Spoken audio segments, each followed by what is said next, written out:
Okay. Okay, how's everyone doing out there in Fightland? This is the voice of Alexander Kaylee. I am here for you to bring the UFC 311 Makhachev versus Tsarukyan 2 official weigh-in live stream on site. Beautiful footage that you're seeing in front of you, or will be seeing in front of you. And in the truck we have. Hey, in the truck we have. Not in the truck. Oh, he's not in the truck. I'm sorry. I mean, you're in the metaphorical truck. You are on site because they are in your hood in Inglewood, California. Yeah. EKC Live. We see a lot of activity on the stage. Let me just let people know that this is happening via our Twitter account, guys. Let's see. Watch. Hashtag UFC 311. I like to talk and say everything I'm typing when I do things. Okay, we got a big one today, everyone. We got a big one. 2 championship fights, a lot of star power. We got some contenders, stacked card for the first pay-per-view of 2025. We're just a minute away. I am guessing we will see. I mean, this is no surprise. We will see one of the 4 championship competitors step to this scale first. Probably a Merab. Merab would be my guess. But Jose is there, so Jose can probably see. Casey is also there, as I keep forgetting. So he can probably also see what is happening. Look at this. See, these are these noobs. So EKC is doing a good Jose Yes. impression. No. Jose has been doing a decent EKC impression. Oh for my goodness. Years. So Wow. let's get this straight, Max. Wow. Did I lie to the people? Jose is there, right? But Jose will be. Okay, we got athletes right Okay. Yeah, Okay, so we can get him later. I did not lie to America. Right, JB, top of the hour almost. Here we go. Jeez Louise. Okay. It's exciting in here. Not excitement. Let me press record on my camera. All right, great to be here in the county of Los Angeles. Happy New Year. Welcome to the official weigh-in for Go, John UFC Anik. 311 Makhachev versus Tsarukyan 2. And we begin with one of the gentlemen around whom this fight card was built, the undisputed UFC bantamweight champion, Merab the Machine Dvalishvili.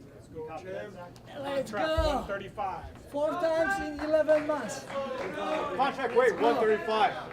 Step on the scale, look forward, hold still, please. We got too many people in this area, I'll tell you that right now. Rob, so many people in this room. We got too many people in this area. I don't know where all these people come from. 134. All right, guys. 134, the official weight for the champion, Merab Dvalishvili. Thank you. Right here, baby. 5, 4, 3, 2, 1. Thank you, love. 4 times in 11 months. Let's go. That's how you do it. Next up. Who's next? All right, next fighter to the 134. scale, the man around whom this UFC 311 fight card was built, the undisputed UFC lightweight champion and the pound-for-pound king, Islam Makhachev. Last got to be off, sir. Yes.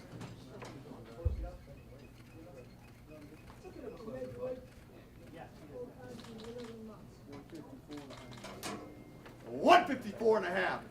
154 and a half, the official weight for Islam Makhachev. 1. Thank you, baby.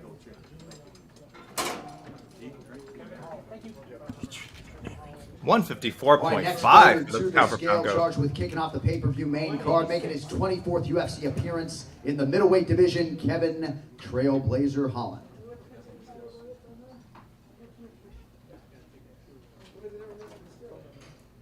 You can't wear jewelry? No, no jewelry. No stock.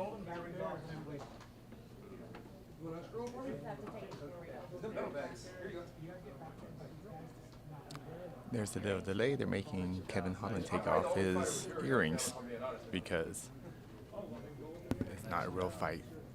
If you know what his weight is with earrings.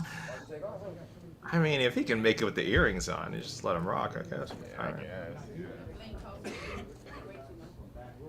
My bad, fam. I've been to a lot of states. I've never heard this one before. Sorry. I don't think I've heard this before either. I mean, I didn't mean to slow everybody down. I know they're dehydrated. I was drinking a smoothie, but you know. Okay, breaking news. Kevin Holland drinks a smoothie. I also had a smoothie this morning. I'm proud of you, bro. Okay, hold on to those for a few minutes, okay? See you in a Oh, second. that was double breaking news. Okay, step on the scale, look forward, sir. Forward, there you go. Thank you.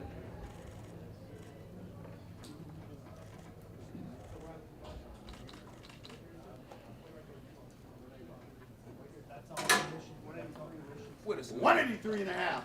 183 and a half, the official weight for Kevin Holland. 3, 2, 1. Thank you, baby. Appreciate it. Thank you, guys. All right, next fighter to weigh in this morning, the number 9 ranked women's bantamweight contender, Karol Hoza. 136. Who's next? Rob, who's next? Umar will be next. Yeah, I know. Umar will be next. Yeah. Umar will be next. 135 and a half. 135 and a half, the official weight for Karol Hoza. Wait a minute, Carol. Because of the Can you close your name? Thank you. wait, we can do a video on the other side. Okay, we have Umar Thank you. Nurmagomedov coming up next. 135 and a half. Uh-oh. Get that music ready. The good music. All right, next fighter to the scale, undefeated as he arrives at his first UFC title shot, the number 2 ranked bantamweight contender, Umar Nurmagomedov.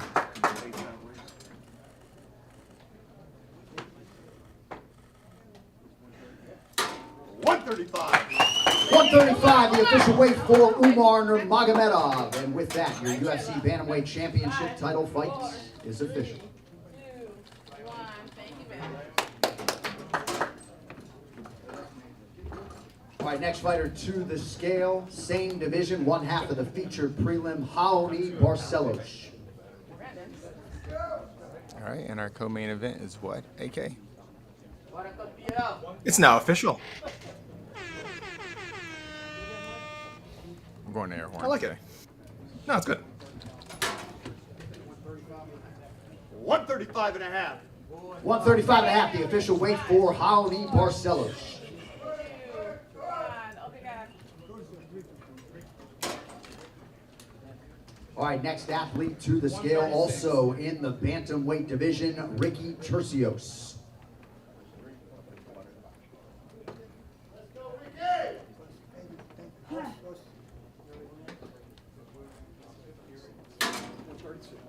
One 136. 5, 136 for Ricky Tercios. 1. Thank you, baby.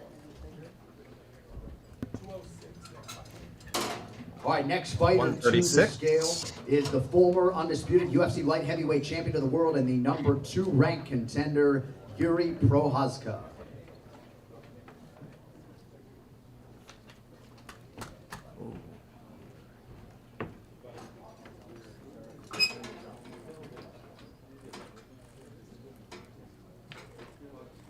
He's a tall man.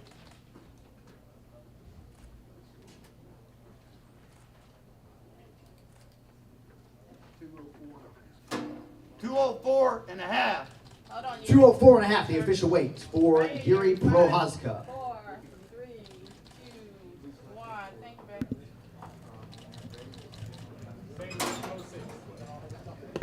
You're looking a little lighter, having cut his hair All right, to next fighter benefit to the scale is his a child opponent, with also cancer. the former undisputed It's a UFC 40-year-old light woman, heavyweight but, yeah, champion, we the got number her 3 child. Oh, ranked woman, excuse me. contender, Jamal Sweet Dreams Hill.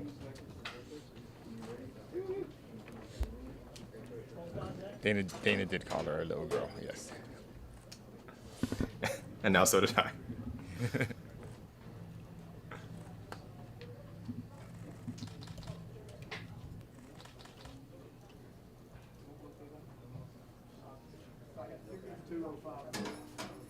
$205 and a half.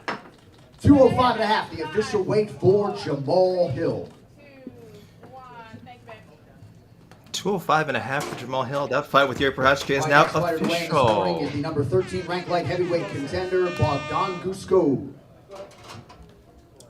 Speaking of light heavies,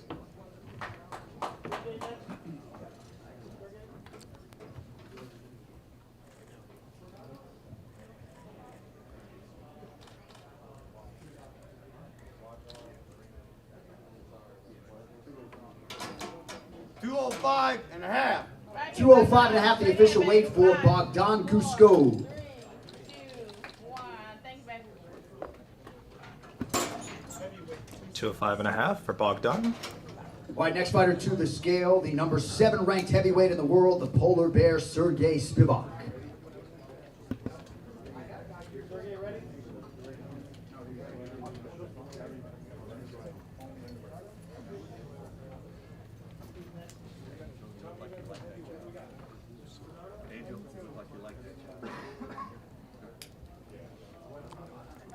This is Serghei taking his time, very polar bear-like. Speaking of polar bears, man, what's up with climate change? It's really hitting LA hard. Whoa, whoa, whoa! Get that politics out of here. Oh, okay. Get your woke politics out of here. I'm not here. Jeez. Sorry, I apologize to everyone who doesn't believe in science listening to this. I'm really sorry that you had to listen to that. It's topical. It's topical. It is top. It is top. It is top. You're right. Make sure all the jewelry's off back there. What is going on? Oh man, what does he have? Yeah.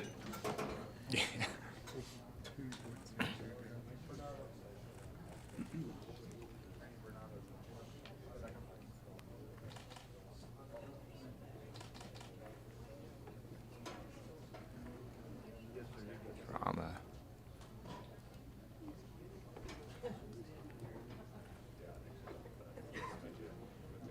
This is suspenseful. 233.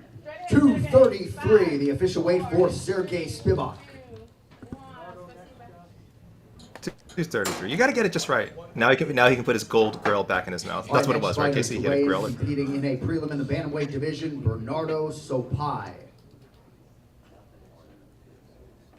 Renato, right over here, bud.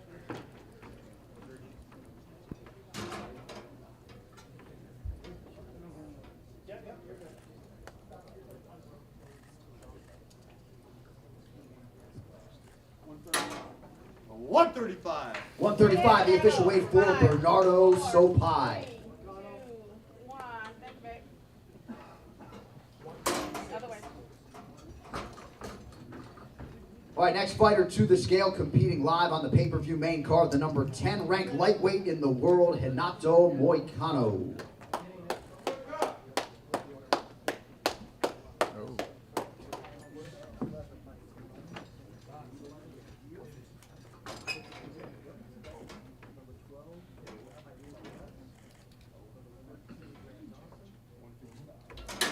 $155. 155, the official weight for Renato Moicano. 1. Thank you, babe. Nice work. Sorry, I forgot to say Ricky Tercios Bernardo Sopai is official. All right, next fighter to weigh in, the number 11 ranked flyweight in the world, Tagir Ulanbekov. All right, 126. Go ahead.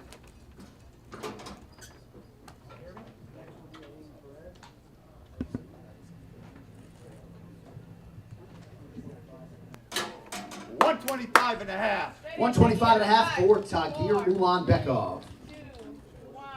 Thank you.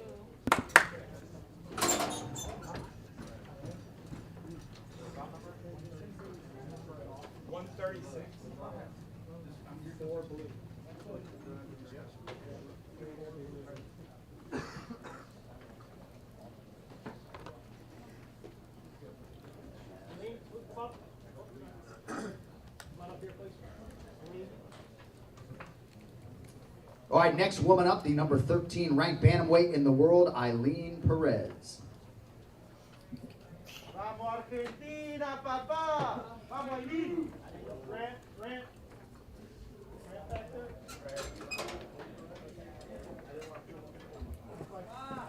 Future champion. Vamos, futura campeona. Dale, papá. Vamos Argentina. That's not John Anik. 135. 135 for Eileen Perez. 135 for Eileen Perez. Her fight with Carol Hosa is official. 135 and a half. And good sign for Eileen. She did miss weight in her last fight, so. All right, next fighter to the scale, competing in a lightweight prelim, Grant Dawson.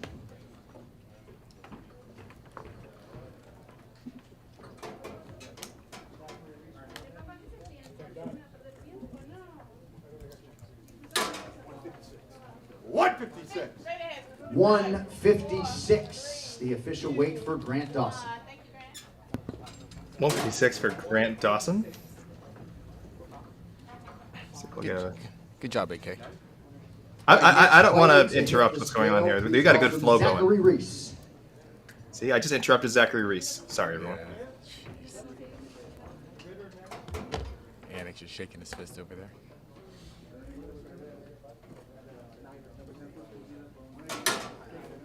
$185 and a half. 185 and a half, the official weight for Zachary Reese. 2, 1. Thank you, Zachary. All right, staying in the middleweight division, this man competed live on pay-per-view here Saturday night, Reinier de Ritter.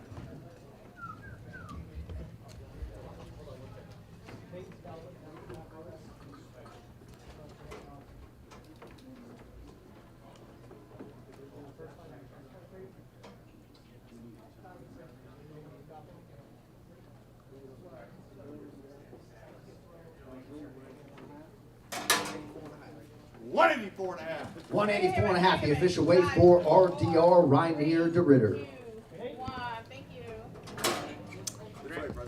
184.5, Ryan DeRitter. His fight with Kevin Holland is now official. Holland versus Holland. You have to love it. RDR is back, folks. He was never gone, Joseph Bosa. He was never gone. Never gone. He was never gone. Got a couple of losses to a good fighter. Malakin, what do you want? You know, what are you going to do? Nice bet is in the UFC. He's got, I think, a pretty favorable matchup against Kevin Holland. Maybe I'm wrong. He has to build himself back up. Get back in the He does. leagues of ONE FC. So He does. Start back on the LA regional scene. And then 5 years from now, he can sign with the GFL. Nice. All right, next fighter to the scale, the other half of the featured prelim in the bantamweight division, Payton Talbott.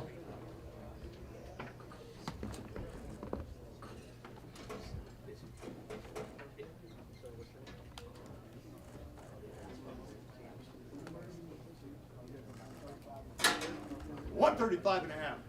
135 and a half, the official weight for Payton Talbott. 2, 1. Thank you, baby.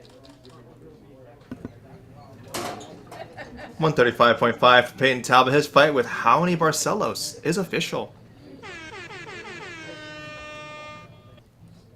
He's over it.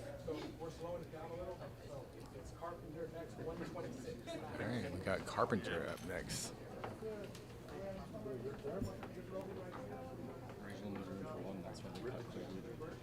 That's how it goes. We got a minute. We have more. We have more coming. We got a couple of minutes. That's it. One more. Okay. Keep track. Let us know. Okay. You guys can claim whoever. I've got some background noise going on in my apartment, just for the record. I just want to warn people if you don't hear me talking for a while. Thank you, John. Thank you, John. Thank you. Clayton Carpenter.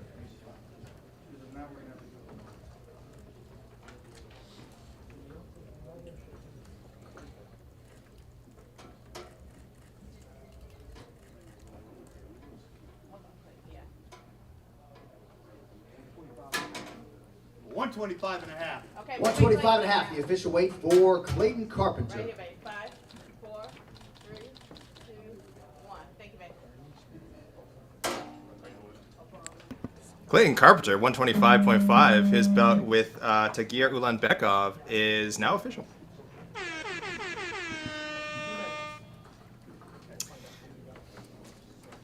Do we have more? We got a little break? Okay. I wanted to say, Casey, did you see the comments on our little climate change exchange there?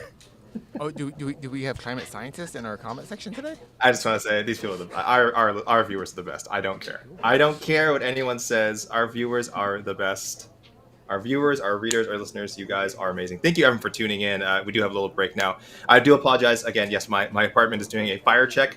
If you hear some background noise, it should be okay. I don't think it's going to distract too much, but I'm just going to warn people now. So hopefully I can time my mutes accordingly, so you guys don't have to deal with that. But for now, we've hit a nice little break. All right, next fighter to the we scale, haven't. competing live I on made that happen. number 9, I made that happen. Lightweight contender Beneil Dariush. He's so old. He's only 35.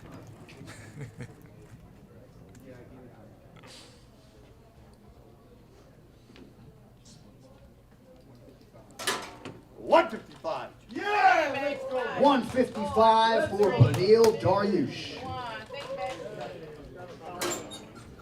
155, and his bout with Money Moicano is now official. Okay. Take a break. We'll be back in a second. There you go. There is your break, everyone. And we need one because we only have a handful of fighters left. I'm not going to do a full rain dance here, but I'll let you guys know. Of the championship participants, we are only waiting on Arman Tsarukyan. He has missed weight once in his UFC career. I believe this was some fights ago. I don't remember the circumstance either. Not to make excuses for him, but I'm not that concerned. He is looking super jacked during fight week, so I don't think he has that much weight to lose, but I'm sure he'll be fine. So his opponent is Makhachev, the champion, the #1 pound-for-pound fighter in the world right now, 154. Merab and Umar, the co-main event participants, one Mr. Dvalishvili, one Mr. Nurmagomedov. Both on weight. Dvalishvili 134, Nurmagomedov 135. Really, our whole main card is actually set up for now. Prochazka and Hill both made weight. Beneil, Dariush, Renato, Moicano both made weight. Okay, do you want to do it? Do you want to read the weights? Like, No. I'm not. way? No. This isn't a proper rain dance. We're not doing a full rain dance yet. This is a very summary look of what we have so far. And Kevin Hall and RDR opening the main card. They're also on weight. So just waiting for a few people. We got heavyweights, Jailton, Almeida. I mean, I'm not that worried about that. Diego Ferreira. I mean, Casey, you were talking about fighters who are a little more veteran. We've got this man, I believe, turning 40 tomorrow. Diego Ferreira will ring in his birthday on Saturday. The big 40, 40 years young. All right, next fighter Good for to him. the scale, competing in the bantamweight division, Reinier Nakamura. Even the fake rain dance brought out a fighter.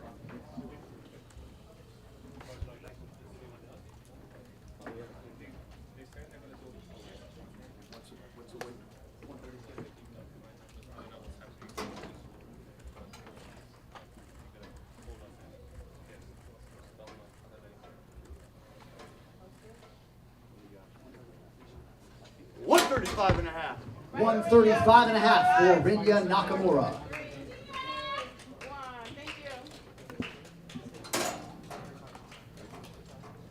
135.5 for Reinier Nakamura. Did not look comfortable up there. He looked like he did a little prayer as he stepped onto the scale.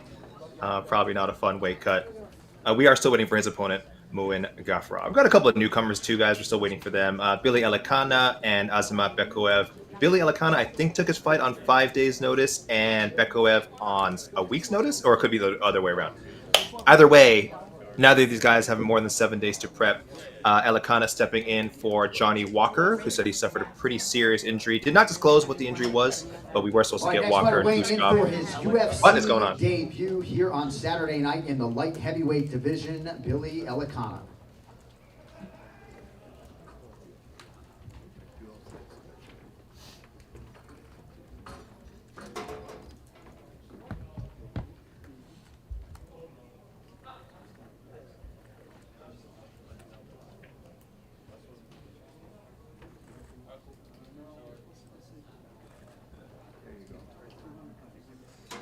£200. 200, the official weight for Billy Elekana. 3, 2, 1. Thank you. I assume he's the middleweight. I was gonna say, I believe his last fight was at light heavy, but maybe that was also a situation when he was just kind of stepping in to take a fight. Let me double check here. Sorry guys, but there's a fire alarm check going. No. He was a light heavy in his most recent fight. Did you just turn off the fire alarm? He was. I did. I told them. You let that fire burn. I said you let that, because I don't believe in climate change, Casey, and I don't believe in fire either. Frankly, I think that's also psychosomatic, right? Yeah, I can see fire, like, a conspiracy by the liberal woke. Yeah. I've never been burned. Can you prove fire? I By can't fire. prove Yeah. Yeah, prove it. That's what I say. Propaganda. What was I saying? Billy Elekana's last fight was at 205. I don't know what he weighed in at. It may have been. I do not have the weight. This I'm going to typology. Do not have what he weighed in at. Probably might have come in under again. He's actually been fighting at light heavy quite a bit. So I don't know. That is a bit odd. He hasn't fought at middleweight in a couple of years actually. So a little confused. But again, maybe he was planning a drop back down to middleweight. He gets this call, and he says, I got to take this fight. That actually is pretty easy to explain, I suppose. So anyway, Bailey Elekana and Bogdan Guskov is official. I'm sure Bogdan's team will be very grateful for Billy. Jeez. We're very grateful for Billy for stepping in, as will Zachary Reese, who's still waiting on Azamat Bekoev. Why'd you give me the G's on the air horn? You seem a bit, negative. What happened there? When I hit the air horn, you were it caught me off guard. I was prepared at that time. All right. Yeah. Thank you for helping me. I want to point out, so Bernardo Sopai, Casey, there's still an R missing Bernardo. It's not your fault. So if you go to UFC.com, who I always defer to typically for fighter spelling, just because if it's not correct, it's at least like what the UFC is billing them as. UFC.com has him as Bernardo with no R, and Sopai, I think with a J, I think, or something. And wait, how do you say spell Bernardo? Spell Bernardo. Okay, sorry. So Bernardo, as you would normally, Bernardo. Okay. And Sopai, Sopai's right. So there you go, perfect. So if you go to UFC.com, though, it has Bernardo, no R, and I think Sopai with a J instead of an I. But most databases, SureDog has what we have here. ESPN has him here, so I think that's what will be on the broadcast, I assume, is Bernardo Sopai. And all his socials are BERNARDO SOPAI. This is why very fascinating stuff for combat sports fans. Combat sports fans love spelling. That's what I've found. They love spelling conversations. But my point is, I think the error is because, and I hate to question the site because it's one of the great resources of all of combat sports, Topology. I think they made a mistake. I think Topology spelled his name wrong, and I think UFC went off that. That is my guess.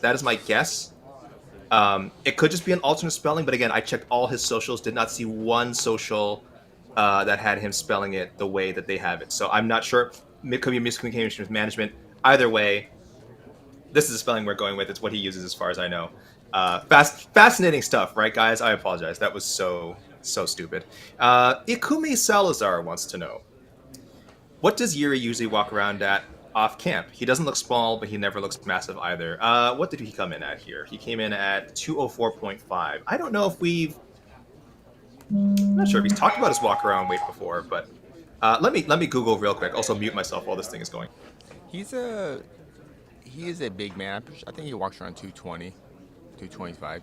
He looks like a legitimate light heavyweight who's hinted at going to middleweight, which I hope he does not. He's tall. He's tall. He's a big man in person. Yes. Yeah. An interview from a couple of years ago. He says he walks around 218. Possibly. He looks bigger than that. But again, this is an eyeball thing. Some people look bigger, and you check their weight, and it's just some people retain water in a different way. So, but I can't imagine he's super gigantic. Because I've seen some people say like, oh, how fun would it be to see him at like heavyweight or something? And I'd be like, he'd be small. Like he'd be really small. I don't think that's. But the best heavyweights a lot of the best heavyweights are small. Oh, Casey, we thank you. Someone in the comments pointing out Ulan Bekov. There's a K instead of the B at the end there. That's yeah. All good. Thank you. I want to say you pointed out. Thank you, Sydney. Payday all day. Fun little fact: AK won a Canadian national spelling bee when he was 12. You know what's sad? I think I actually lost a local spelling bee when I was 12. So thanks for reminding me of that. That's that'll be something for my next therapy session to bring up again. I don't want to do a full Reinier yet. I don't feel confident we need to bring someone out. We are still. I think we don't need to keep telling people about the new weigh-in rules, right? People are pretty acclimated to the new weigh-in rules. Casey, the weigh-in rules change every day. What are the new ones? No, that is not true. That's not true. I mean, new as in I think they've been for a few months now. Like I think it's been at least 3 months. At least 3 months since they modified it that they want every fighter to come in the first hour and strictly use the second hour if they come in a little heavy in the first hour, as opposed to how it used to be where it's just like the full 2 hours. Someone could show up at like an hour and 30 into the 2 hour window. If they were over, they would then talk to the commission and doctors to try and get another hour. So for most of the weigh-ins, I think there was maybe 1 or 2 weigh-ins where they were using the previous rules, but it looks like, at least based on the speed of how people have come out today, I assume this is because So- I think it was California now- that started it. I thought So now it's 1 hour now. It's 1 hour. it is 1 hour. But if you come in and miss weight in the first hour, it is assumed you can come in the second hour. Like I don't want to say no questions asked. Probably still the same thing. Get cleared by doctor. I think you're a liar because I'm hearing Okay. from people here that it is just 2 hours. Who's this person? Who told you this? Give me a name. He is a mixed martial arts junkie. That's a hint. Is he Canadian? And he's in love. I would never question the great Mike Bond. I mean, I would, and I have. But you guys, you know what? You guys are on site. I'm not. Yeah, maybe that's how it is. But again, just given how quickly people have come out, we saw Serghei. We saw Serghei Spivac come out in the first 15 minutes, which is crazy because the guy didn't come close to 265. Serghei probably could have come in at the 1 hour 55 mark if he wanted to. That's why I assumed, but you shouldn't assume. Especially when you're I'm not on site. So there was one weigh-in where Overeem, as a heavyweight, actually missed the 2 hour window because he just overslept. So we thought the fight was just off, but they just fined him like $15 or something. It was weird. Yeah, there are exceptions, right? Sometimes someone got stuck in traffic recently, I remember, and they missed the first hour. They came in 14 minutes after the first hour and didn't say anything. AZ Ray video. I don't even know if some of these questions are serious. Will Eileen Perez have more success at featherweight or bantamweight? Well, at bantamweight, she's like... she's no. I'm sorry. I think this means flyweight. I assume this means flyweight. They said FW. I assume they mean FLW, right? Or not? AZ, you know what? I should have asked for clarification before I read that one up, but... You want to bring some comments up? You want to talk? I'm just looking at some comments now. I know once I start trying to break down I have the the ability to bring them on screen here. I know you do. I just don't want to force you to do that. Let's do it. It's 30 minutes in. Let's do a proper rain dance. Let's do it. All right, here we go. Okay. Let's see if we can get someone else. Let's see if we can shake out. No. Let's see if we can shake out Tsarukyan. Let's see if we can shake out and get this main card complete. Okay, shake him out. Let me get my little Casio piano Please, here. as you get ready, everyone in the chat, give me umbrella emojis or raindrop emoji, the rain emoji. Let's and think. Just don't type it. Just think, Arman. We want Arman to come out, and we will summon him. We will summon Arman. I apologize, by the way, for using the dark arts on camera, but sometimes you gotta do what you gotta do. All right, here we go. 1, 2. Okay. 1, 2, 3, 4. All right, guys. UFC 311 official weigh-ins. Casey, I don't know how you're playing piano and managing the camera and all this stuff. Oh, whoa, okay, wait. It's a player piano. It just plays itself. UFC 311 official weigh-ins. We have one half of the main event, Islam Makhachev, the lightweight champion, our number one pound-for-pound fighter. I think UFC.com also number one pound-for-pound fighter. Really number one pound-for-pound everywhere. I think even if you ask AI. He came in successfully at 154 pounds, but we are waiting on the man we are trying to summon to the scale, one Mr. Arman Tsarukyan. The co-main event, however, is official, as champion Merab Dvalishvili, going for his first defense, came in at 134, a pound under the limit, while his challenger, undefeated Umar Nurmagomedov, 135. Jiri Prochazka came in at 204.5 for a light heavyweight bout with Jamahal, 205.5, clash of former UFC champions. Beneil Dariush at 155 for his bout with Renato Moicano, 155 on the dot. Kevin Holland, 183.5 for the main card middleweight opener against Reinier, who came in at 184.5 for his second UFC appearance. The main card is so close to being set. The featured preliminary bout between Payton, Talbott, and Raoni, Barcelos, both fighters 135.5. The biggest test of young Talbott's career. He turned 26, I think not too long ago. Currently 9-0, 10-0, I want to say, with some very, very impressive performances, coming off a 19-second knockout of Yanis Gomori. A lot of eyes on that fight. Serghei Spivac we got, 233, well under the heavyweight limit. Still waiting on Jailton Almeida, who also we expect to come in well under the heavyweight limit. A guy who could be fighting at light heavyweight, but has had some great success at heavyweight, and still believes he can make his way to a title shot this year. And I wouldn't bet against him. We are still waiting for him to weigh in, though. Bogdan Guskov, 205.5 for his bout with late notice replacement Billy Elekana. Elekana coming in for Johnny Walker. He is at 200 pounds, clearly eyeing a move to 185, and but couldn't say no to this opportunity to make his UFC debut. Grant Dawson at 156. He is waiting for tomorrow's birthday boy, Diego Ferreira. Turns 40 years young on Saturday night. Zachary, 185.5, waiting for another short notice opponent. Azamat Bekoev, LFA middleweight champion. He is replacing Cedric Dumas, who withdrew for undisclosed reasons. Carol Hossa and Eileen Perez on point for their bantamweight bout. Carol Hossa 135.5, Eileen Perez 135. A good sign for her. She did miss weight last time, but everything is good here. 2 ranked bantamweights, ladies and gentlemen. Reinier Nakamura 135.5. We're waiting for his opponent, Muin Gafurov. Ricky Tercios and Bernardo Sopai, which was rescheduled from UFC Vegas 100. It's supposed to happen in November. That is now, fingers crossed, going to take place on Saturday. Tercios 136, Sopai 135, Tagir Ulanbekov 125.5, and opponent Clayton Carpenter 125.5. That's it. That's what we got so far. And we didn't shake anyone loose. Did not shake anyone loose. That's okay. That's okay. What was more important, again, is that we're 30 minutes in. I think you guys deserve a proper update. Really, nothing eventful happening. No box needed. No one has used a box. Jewelry. We had some jewelry controversy with Kevin Holland and Serghei Spivac. So get apparently. This. So get. Tell me, Casey. Hold on. Let me adjust the camera. This is really cool.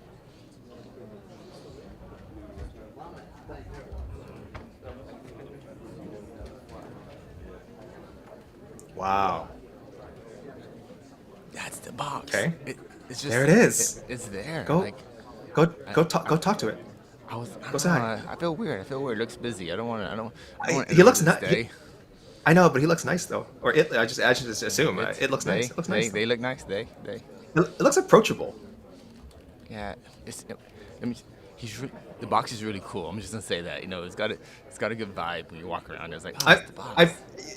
Yeah, and I feel like it's one of those things where, like, you know, no one wants to go because they're so intimidated. But it's like if you just went up and said hello at the box, be like, hey, what's up? Like, yeah, I'm just the box. Like, it's not a big deal. I've seen a lot. After the weigh-ins are done, because I know right now the box is kind of in the zone. But after everything's done, I'll ask the box for a selfie. The box is like after Arman. The box is like waiting. You know what? The box is professional, and the box is waiting for like Arman. Like, and the box thinks like, oh, the lightweight challenger might need me to be on point. I can't mess around. So. The box is focused right now. I can tell. I don't want it. It's in the zone. But I'm gonna ask for a selfie afterward. Casey, one more minor spelling correction. Eileen Perez. Eileen, A-I-L-I-N. It's not Alan Perez. She is not Brendan All-In Perez. Brendan All-In Allen. Anyway. Joseph Boza. People may freak out if that box speaks. That would be pretty scary. No, you know, it'd be great if the box spoke and then like Arman popped out. That would be hilarious. That would be like super funny. I will give Canadian Tire money to the first fighter who like surprises people by like popping out of the box. Wait, so it's A-I-L-I-N, not 2 L's? A-I-L-I-N, correct? Like Eileen, right. like Eileen. Yeah. All right. Eileen Perez. There we go. Thank you guys. Thank you everyone. Casey? The box looks so cool. It's like, I wonder if you can just like order one online. Like, can you go to UFC.com and order the box? I will look right now. I got the hot dog brander, so I don't know. I don't see why I can't get the box. Yeah, so Arman's just been sitting in the box the whole time. It's wild. I don't think he knows he's allowed to come out. Yeah, he's just gonna hop out. That I will die if he's just inside the box the whole time. Wait till you know, there's like almost no time left, and it's like, oh no, where's Arman? It's like, oh, he was in the box the whole time. You're like, I gotcha. He's so funny, and that's how you sell he's a reviews. rascal. Like the whole trash talk, no going, Twitter trash talk, all that stuff. That's 2024. 2025, hiding in the box. Hiding in the box. They should have one fighter every every time be inside the box. It'd be then hilarious. That fighter then missed weight, but still. You're right. The backup, the championship backup fighter, to get their full payment, they have to wait in the box. Yes. Kind of like. Why are we punishing the backup? You know what? Let's talk about that. Sorry, everyone. We're just riffing. Sometimes Casey and I together we just riff. We just like to riff. Who would appreciate that? David Lynch. R.I.P. David Lynch. He would appreciate these bizarre nonsense. The box would be talking right now if David Lynch was directing this weigh-in. You would be talking to the box right now. Yeah, I R.I.P. David Lynch. R.I.P. David Lynch. Great filmmaker. Great creative mind. Legend. Brilliant man. What's your favorite David Lynch film? What's your favorite David Lynch film or TV series or whatever? I'm basic. I'm like a Mulholland Drive person. That's not I'm basic. not Mulholland Drive's one of the best special. movies ever. No, but I think it's his most I would think it's his most popular film. His most accessible film, maybe. If you want to call the movie accessible. No, he also did The Straight Story. Remember The Straight Story? Oh yeah, he did do that. You're right. Yeah. Which was weird because it wasn't weird. It was that's his weird Yeah. I should have said Dune, or as I call it, real Dune. Right. Real Dune. Denis Villeneuve, Canadian. Whatever, bro. Leave it to the masters. Sorry, I did want to talk about. We mentioned backups. There are no backups for the main and co-main. Casey, why do you think that is? Is there just no reasonable? Let me ask this first. I think the co-main is the backup. Fair, but there should also be a backup. Let me ask you this: if there were to be a backup for the there needs to be a title fight. So when there's only if there's no title fight, I'm sure they would have a backup. But what if both fight? But what if both fights need a backup? Then you're effed in the B, right? I mean, if apologize for my language. What is the B? I have no idea what the B is. Nothing. Don't worry about it. Okay. The better question is, and the chat, you can answer this too. If you were to pick a backup for, let's start with the lightweight fight. Who would be the backup? Who would make sense to the backup for the lightweight fight?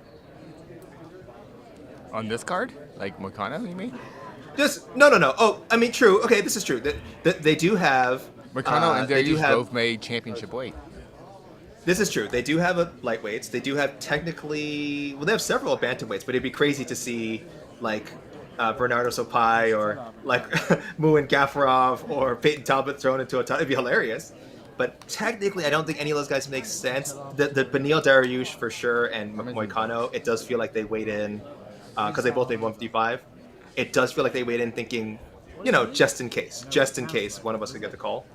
But bantamweight, there's no real options. But so Casey, would again, if you could pick any lightweight within reason, would it be one of Dariush and Moicano? Yeah. Would you go like Gaethje, or would Gaethje make more sense or something like that? Or no, you go. I would go with someone on the card, either Dariush or Moicano. But also but there needs to be something in their contract that if you do rip that contract up, and say Moicano got the title fight if Tsarukyan couldn't show up, Dariush needs to get paid his full show and win plus a little extra because that just sucks. But I'm just trying to see who else is available. I'm trying to see who else is available that's not on the card. Really, just Gaethje. Michael Chandler would be so funny. They should follow it. And he's not listening to me talk about Dick Hills. That would be interesting. Dick Hills. That would, if they had given Max the call to be a backup, that'd be interesting. But I guess I just didn't see anyone. I mean, a backup has to be available. It's possible maybe they asked a Gaethje, maybe they asked these guys, and they're just it's the holiday season. It just didn't make sense timing-wise. Why do we talk about backups? Why do we talk about backups so much when they needed a backup, they didn't use the backup? Well, because frequently, again, I don't want to say every time. And a backup has literally never actually fought for the title. This is true. But with the exception of, I think, Gamrot, all of them have gone on to eventually fight for the title. No, Gamrot was the backup, and they still didn't pick him when they needed a backup. No. Did they? Which fight was that? That was the Oliveira, not the Oliveira Makhachev one. Which one was it? I thought when they picked Volk. I thought for the rematch. I thought that was No. I don't think so. I will double check. I don't think that was the case. Oh, wait a minute. Oh, no. Sorry, you are spot on. You are spot on. They simply said, yeah. They simply you said was the backup, and they go, "Nah, you're not. You're like the backup backup." Yeah. We weren't serious about that. That was insane. So yes, not only is he the only one to not get a title fight yet, who was waiting as a backup for a UFC title fight in whatever recent years, but he was supposed to get the opportunity, and they just said, "Oh, it's okay, Volk's available." Apparently, Yeah, and then Makhachev's second title defense was supposed to be against Gamrot. Yeah, and then poor Volk got kicked in the head. But yeah, so I find it odd. So they don't have one for the lightweight, bantamweight. Again, I don't think any of the names on this card make sense. So I'm just trying to think what veterans are out there. Look at this. Wait, who is this guy? Do I have to ban them? Boo, Gamrot, yawn. Gamrot has been some of the most exciting. Like his fight against Hooker was incredibly exciting. His fight against Boo Earns. Gamrot. I think he meant, and Jan. I think he meant like Jan, Piotr Jan. I think he's like, I like Gamrot. He's his two favorite Polish fighters, Maciej Gamrot and Piotr Jan. What is the Boo part then? The Boo is for KSW champion Boo Djokovic. Good job. I'm so sorry. Nailed it. Not my best. I apologize. Not my best. Green Hood of Vigilante, Arman didn't make the weight. Green Hood of Vigilante, Arman has not shown up yet. We're pretty sure he's inside the box there, but fingers crossed. We'll see how long we are keeping a camera on the box to see if he's in it. you are not gonna. Every other MMA site is on looking at the stage. Not this man. This man has been to too many events to be fooled. Dude, I'm almost 20 years in this game. Almost 2 decades in this game, and I know what's up. I'm sorry to ask. Is Esther, what about Esther? Esther's not there, is she? She's right there. Okay. Can you tell her to get some shots to the box? Stand up real quick. That was her hand. See her? Yeah, okay. Hi, Esther. Yeah, make sure she gets. We have multiple cameras on the box. You think this is the only camera we got? On the box? My! Whoa! What a treat! What a treat! I heard from Dark Side of the Cage, Esther Lynn. I was gonna say, Casey, I don't know if you heard about. I don't know if you heard about this. They might do a Dark Side of the Cage on the box, and I heard they're gonna ask Esther again to give her testimony. I just heard. I don't know if you heard about that. Esther's all like, yes, I opened up YouTube and I saw the box and I was like, what is this? Yeah. She's got some stories about it. That's all I heard. I'm just saying. It's just you didn't hear it from me. I mean, you literally just heard it from me, but I'm not the source. But yeah, sorry guys. Who would you like to see as the back? Who would have made sense as the backup for the bantamweight title fight, guys? I don't think O'Malley would have wanted to take this on as a backup. I don't think that makes sense. Let me look through some of your responses here. Oh, Piotr Jan. I think Piotr Jan actually, would have made sense. Now, usually the backup is like someone who's not the number 1 contender, not the number 2 contender, but like the number 3 contender. Sure. I also Corey Sandhagen. Yeah. I also think. Oh, by the way, Scott McCreate says bravo to Esther on Dark Side of the Cage. She was awesome. A lot of shout outs for Esther. Love for Esther. I do think it was a timing thing. I do think it's a lot to ask someone to, because remember, this is the first period of the year. This is coming off Christmas, holidays, whatever, all that stuff. I do think it'd be a lot to ask someone to sacrifice that time to be a backup. So maybe the timing just wasn't right. I don't know. We'll see next. Actually, I think the backup should honestly be, because a championship weight cut sucks for a lot of these guys. So I think the backup should to be someone like 1 class lower, like a top flyweight would. Like you said, like Holloway for the main event. Something like that. And Pantoja, I don't know, maybe you would ask Pantoja, but I think that guy needs a break. It's not who I would ask. Exactly, that'd be awesome. Imagine we had awesome. Merab and Pantoja. It was just like I never thought of a fight, but it would be super duper. But I think Beneil Kopp would have been an interesting call. I just don't think it would have made it. It wouldn't have made any sense. It would not make any sense. He actually has a fight coming up, but he does have that he wants. Anyway, so yeah, I guess I'll look at the comments now, but I guess there really just weren't any like super logical backups, whatever that means. Again, like we said, Gamrot was a logical backup and didn't get it. And the timing, I do think the timing, but we'll see next we'll see next January. Maybe I'm crazy. In fact, I'm going to look back to last January. Let's see if there was backups for that title fight.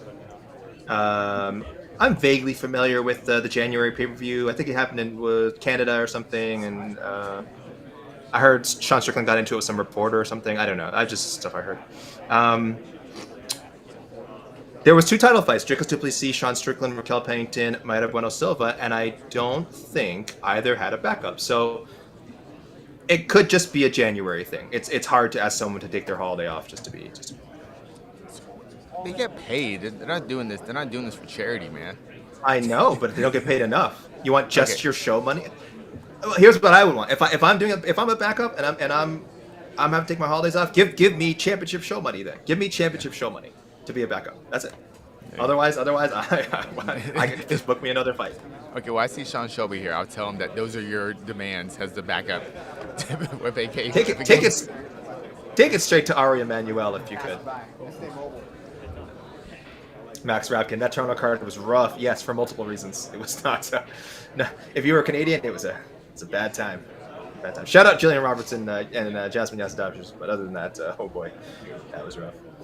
People, no one has missed weight. We have a graphic on screen here made by the beautiful EKC Leiden that says what the weights are. If you see a mark of red, it means someone has missed. We have not had anyone miss, thankfully. And we will not, knock on wood, we will not see anyone miss. Casey, I'm starting to believe that you're right, or that Mike Bond of MMA Junkie might be right. It's probably going to be the full 2 hours. Yeah, Mike Bond has never been wrong. But that's what I'm saying. The odds are he's due, is what I'm saying. He's due. Everything? Yeah, everything, just in general. All right, next fighter to the Before Mike has scale, to- the okay, number here we 6 go. ranked heavyweight contender Moicano, Jailton Almeida. You know that name. All right, I'm taking it out the box. Yeah, I think. Never mind, back to the box. Casey, please. You really don't want to miss Arman popping out. Yeah.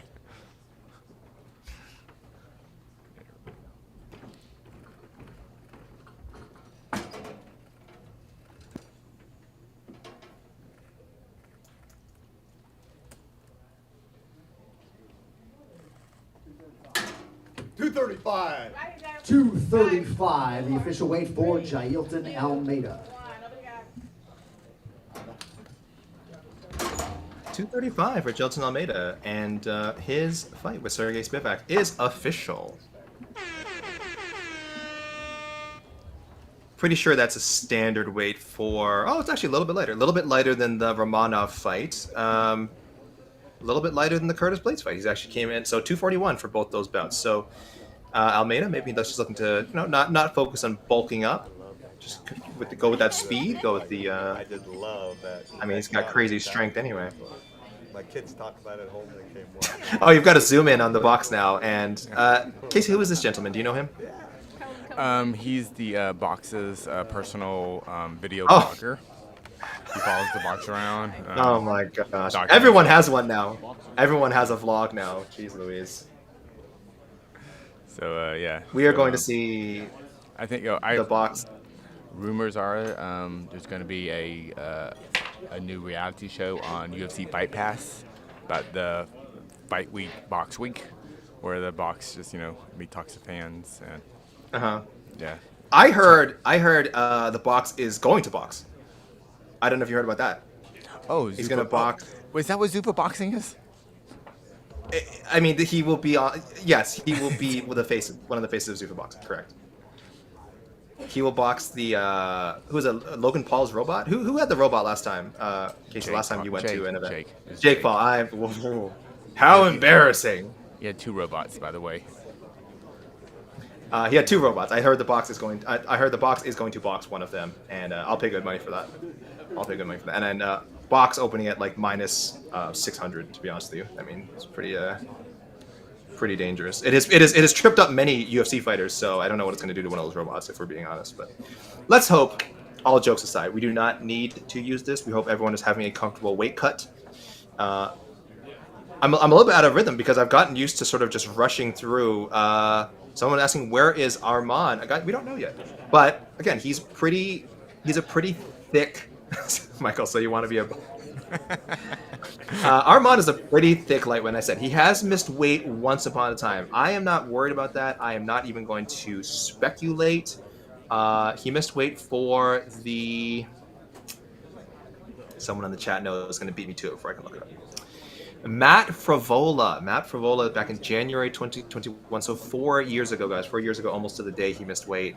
But that was quite some time ago. I am not concerned. Probably just doing this smartly. I'm just saying. Jay Blumstead.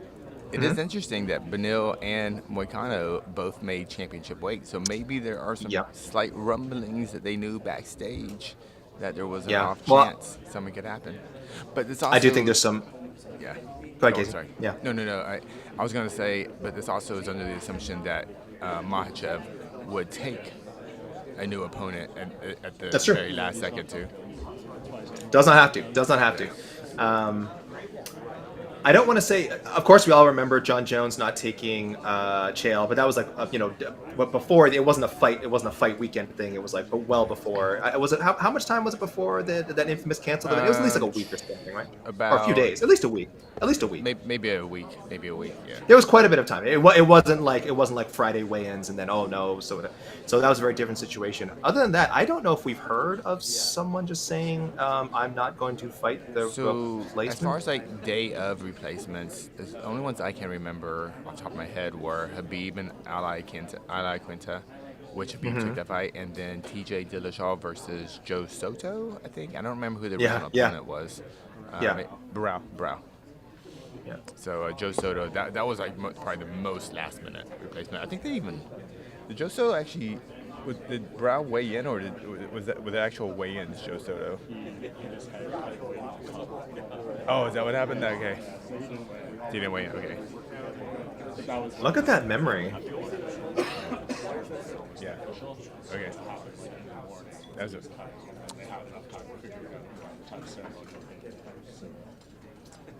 Dude, this guy's the new Jose Youngs. It's great. Dude, he's got the listen. Him and Michael Carroll. I always, listen. I know we're competition, but we're all friends here. I always check out their pre-event facts on MMA Junkie. So big props to them. I have my own comprehensive notes, but I have it supplemented by Mike Bond and Michael Carroll. Michael Carroll at MJC Flip the Script on Twitter. A must follow. Always dropping nice little nuggets of UFC history wisdom on social media. So. People, we're all in this together. We're all in this crazy combat sports world together. So thanks, Mike, for those facts. Yeah, I do not have that kind of memory for these things at all. I can't remember who fought last weekend. Elner G. I think Islam would be game to fight either Moicano or Dariush. Excuse me. Worst case scenario. What y'all think? Yeah, I think he would too. I think he would too. It would have to be Moicano, especially Dariush coming off. He's coming off the knockout loss, correct? Yes, correct. Yep. It would make more sense. Yeah, and Moicano would certainly get the first offer, and I don't know why Moicano would say no, unless they try to shortchange him. Because I do not know if you've heard, but this man is he's well aware of value. He has a great concept of value. He likes currency. I've heard he likes to get paid. So I can't imagine. Like they could probably still lowball him a little bit, and he would say yes. Like I just think he would see the long-term gain, even if they kind of screwed him over pay-wise for this one fight. The long-term gain, I think, in his mind would be good. Stepping in on short notice, the goodwill there create with fans, being able to say win or lose that he fought in a UFC title fight. Like think about how many lightweights that are great lightweights that don't get to say that. And I would say a few years ago he wasn't like in that picture. I don't think people are saying Renato Moicano is like a future lightweight title contender, and then he developed persona, gone in this win streak, and now it's like surprising if he doesn't get a lightweight title shot at some point down the road. But it could be Saturday night if the offer came along, and I think he would definitely take it. And I think Makhachev would as well. Unacknowledged. The only guy on the main card that we're waiting for to win right now is Arman. I mean, technically we're not waiting for him because we're looking at him right now inside the box. But yes, I understand what you're saying. He's just. We're also waiting on Diego Fajeda, preliminary fighters. Diego Fajeda, Azamat, Bekhoev, and Muin Gafarov. Renato Currency Moicano. That's catchy. It rolls. Really catchy. Renato Currency Moicano. Again, I do want to talk about Diego Fajeda. Again, it will be his birthday on Saturday night. So we got some good birthday vibes. Now, if I remember correctly, though, I think I don't know if it was the last event, we had a weekend, we had a card, also with powerful birthday energy. Clay Guida fought a day before his birthday, UFC 310, did not win, has now parted ways with the UFC. The other carpenter. So, the other carpenter? The other Carpenter. Because there's a Carpenter in this card. Clayton Carpenter.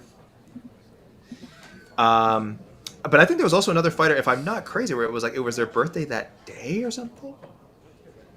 Anyway, my point is, I strongly believe if you fight on your birthday, you never lose. I have no statistics to back this up. In fact, I would imagine the statistics might be against me. So that is why I'm asking you people not to look that up, because I do not want to know the truth. But Diego Ferreira, he's in tough. He's in tough against Grant Dawson, who is really finding his form. Just like peaking, I think, strategically, physically, obviously one of the most powerful guys in the 155-pound division. But Diego Ferreira is really skilled, really dangerous. So hopefully no issues here with the weight cut. If I recall, I don't think he has had... I shouldn't say that. Oh, no, I apologize. Diego Ferreira once missed weight by 4.5 pounds. Yes. Let's walk down memory road here. This was about 3.5 years ago. Gregor Gillespie, 160.5 for a 155-pound fight, and he ended up losing to Gregor. Gregor's one of those. Let's talk about Gregor Gillespie. He seems to be one of those. What happened to that guy? He was a top 10. The joke used to be that he was waiting too long for the right fight. Like, he just said, I don't want to fight this person, I don't want to fight that. I'm sorry, not named specifically, but obviously, like you said, he was in the top 10, and he was like, well, I only want to move up. Like, I don't want to be fighting other, like, up-and-comers, like, what's the point? And he seems to be one of those guys who's pretty good financially outside of fighting. So I think he just pulled a, like, well, I don't need to fight if I'm not going to, get the opportunities I'm looking for. So I'm cool chilling. I don't think he's retired. He's not officially retired. Is he still technically on the roster? Does he still have to do USADA whereabouts? Still on the UFC roster. He's probably regularly getting tested, yes. Though I wonder, if you're inactive for as long as he has been, would it just make sense to pull yourself from the pool? I mean, Conor McGregor did it, and we knew that he was probably planning to fight again, and he just pulled himself out. He just said, I know I'm not going to fight for a year or something, so just take me out. So I would hope Gregor did the same thing, but if he didn't, he's probably just been getting tested every day. But yeah, great fighter. That one loss to Kevin Lee kind of killed some of the hype, but I think we all saw him as having a great skill set. There was talk about him and Khabib. Do you remember that? Just like how he fared against Khabib. That killed a lot of hype, not just a little hype. That killed a lot of hype. That was nasty. But anyway, we hope Gregor's doing well. We know the man loves to fish, and I like to believe has many other interests outside of fighting. And again, if he's doing well financially, Gregor, happy trails, man. Fighting's a hard life, and if you don't need to do it and you're okay with where you are, more power to you. So hopefully everything's okay there. But yeah, as far as I haven't heard anything terrible, thank goodness. And just didn't get the opportunities he wanted. So doing other stuff. We should all be so lucky.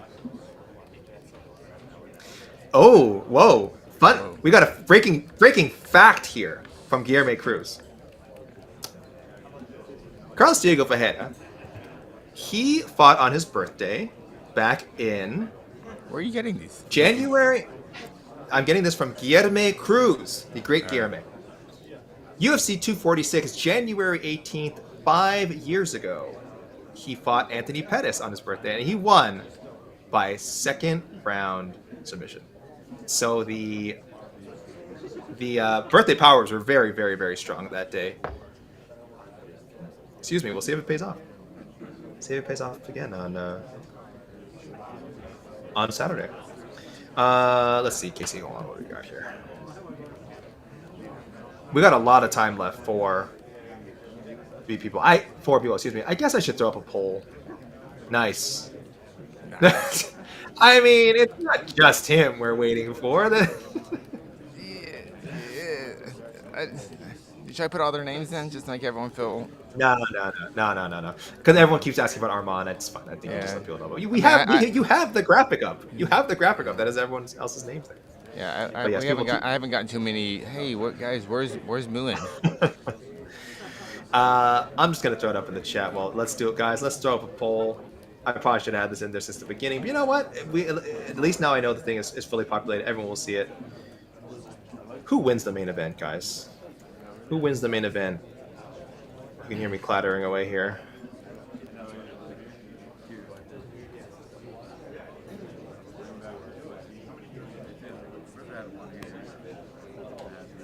Will it be Islam Makhachev? Will it be Arman Tsarukyan? Do not. There's no draw option, guys. There's no draw option because listen. You got to pick a side. You got to pick a side. I don't want anyone to say draw. I don't want any shenanigans on Saturday night. I'm hoping. It's a lot to ask for. I'm just hoping no weird fouls, no scoring controversy. At least in the top 2 fights. At least in the top 2 fights, please. I don't ask for a lot, but this is MMA. So highly anticipated, these 2 fights. I mean, just from a skill standpoint, holy crap. I mean, you could argue Merab is the quote-unquote like least skilled, least well-rounded of the 4 guys in the championship fights, and he's still, 1, plenty skilled, and 2, has the one like gift that I think none of these guys can match. That is just that insane cardio and pace, which takes you a long way. I don't care if the guy you're fighting is like, oh, he's better jiu-jitsu than you, he's a better striker. In a 5-round fight, if you're tough and you can outlast someone, you can win a lot of fights. Again, just look at Merab, right? I mean, He's built for 5 rounds for sure. It is. This is like I'm Umar all the way. I'm picking Umar, but if this goes past the 2nd round, those last 2 rounds are anybody's guess. Because I don't care how. Again, I don't care how good you are. Like once Merab takes you into deep waters, we always like to say cheat code for a lot of skills. This is his cheat code. It's his cardio, and his like he uses it well. Like he's not like someone who's like he's conserving his energy. It's just nonstop. It's nonstop, and it is whether he's taking you down or holding you against the fence. I know people don't like that. Winning is winning sometimes, guys. Winning is winning, and I know he didn't dominate all these fights on the way to becoming champion, but he won. The Jose Aldo fight, controversial. I mean, I would have scored it for Aldo, but guess what? Official record says unanimous decision, Merab Dvalishvili. So I'm picking Umar. A Merab win would not surprise me remotely. There is no part of Merab having his hand raised that would have me going like, oh my gosh, I can't believe he beat Umar. No, I think the process of how he does it will surprise you. Yes. Yes. Like if he somehow drops Umar early and finishes them in 1st, 2nd round, and I think that would just be a crazy shocker. I think anyone picking Merab has to be picking Merab by decision, or some sort of late stoppage. I couldn't imagine anyone go like. Actually, you're a big gambling man. What's the odds on Merab like winning in the 1st round? I don't even know how to look that up. I'm glad you asked, Casey. Merab 1st round. All right, let's see what we got here. Let me take Merab. I'm trying to find. Yeah, go ahead. I'm gonna go plus 1100. Way higher. Wow, way higher. Wow. 18? Way higher. Is it over 2,000? More. It's over 2,000. Wow, over 2,000. That's insane. So on average, about I see around like plus 2,500 to plus 3,000. Okay. According to FightOdds.io, on CloudBet, you can get Dvalishvili in round 1 at plus 43.90. So if by some chance you think Merab just rushes Umar and just smokes him, or hey, you never know, freak injury, like Umar stubs his toe. Oh no, fight's over. Yeah, that's a win for Merab. Yeah, I would bet if Merab wins that 1st round, it will be due to some sort of injury, like a weird cut. He just had a pre-existing injury coming into the fight, something like that. Yeah. The thought of Merab actually just finishing Umar, like legitimately finishing him in the 1st round, would be nuts. But that's why the bet's so high, I guess. Merab by unanimous decision about plus 400, and Merab by split or majority plus 1,200. So if you guys think this is a close fight, could be some shenanigans. Don't bet on MMA. Don't bet on MMA. The smart bet, and pretty sure they cover this on No Bets Barred. The smart bet is just if you're picking Merab, just Merab. He's the underdog. He's the champion, and he's like plus 250. Pretty disrespectful if you ask me. So if you're like want to sprinkle $5 and make this interesting for yourself, yeah, just take the champion. Like again, I think Umar is going to beat him, but I think this is. I would have thought the line would be quite a bit closer. I'm really surprised he's that much of an underdog, Merab. You know, so if Arman's just big if he doesn't make weight, but that doesn't necessarily mean they have to rip apart. It's just be a non-title fight. They could also do that, correct? They could do that, I believe so. Yeah. Or is it still a title fight? Or is it still a title fight only for one person? I guess it would be like Islam is still eligible to take the title, and if he loses, it would be vacated or something. Yeah. And I don't know if they want to deal with that, right? I think they would rather try and throw in Moicano, right? He wouldn't be happy with the Arman, I'll tell you. Dana White and Co. They would not be happy. So you're asking Casey also, just like what's the general thought on Dvalishvili by decision? Well, Tapology, only 33% picking Merab to win, which is about in line with the odds I just read out. So about 1 in 3 people, and of those 33%.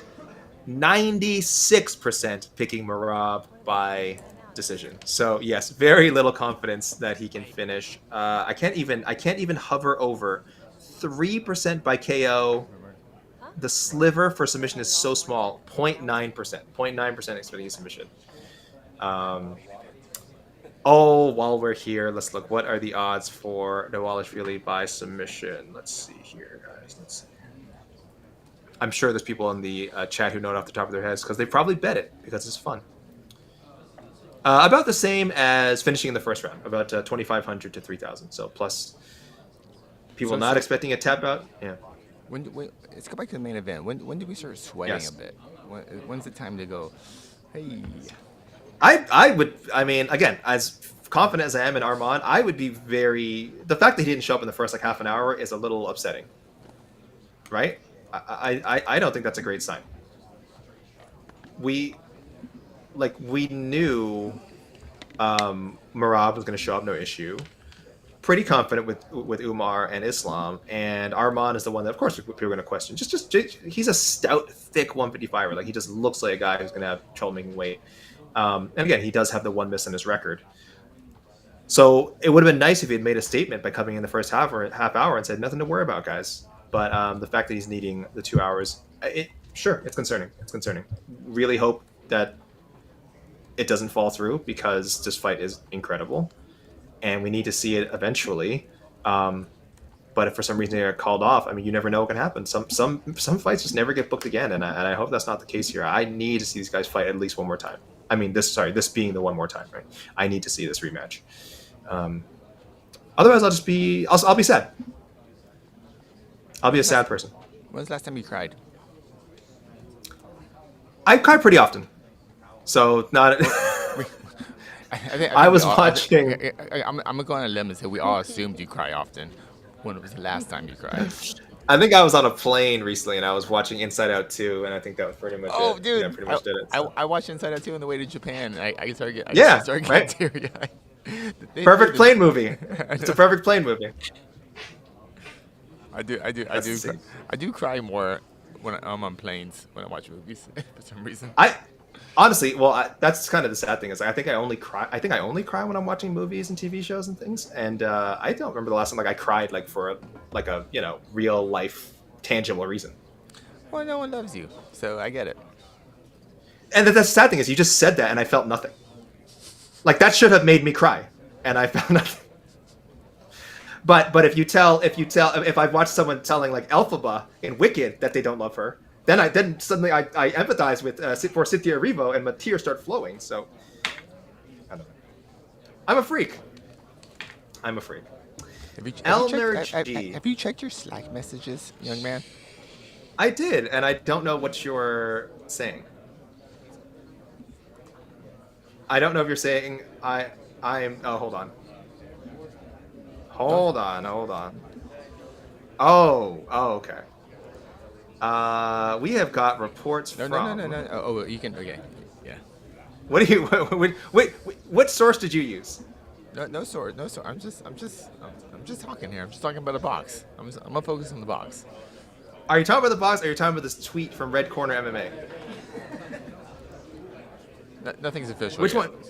Nothing's official. Okay, fine. We'll handle this professionally if we must. Yeah. There is scuttlebutt. There is scuttlebutt, guys. That's a word I was actually trying to remember to use this morning in an article. I couldn't remember. There is some scuttlebutt that something is up with Arman. I see people writing in Michael, AK, you can cry in the box. No one can see you there. No, the box can see me. That's the one person. That's the one person I don't want to see me cry. We're seeing some rumors. We're seeing some rumors. People of trouble with Arman.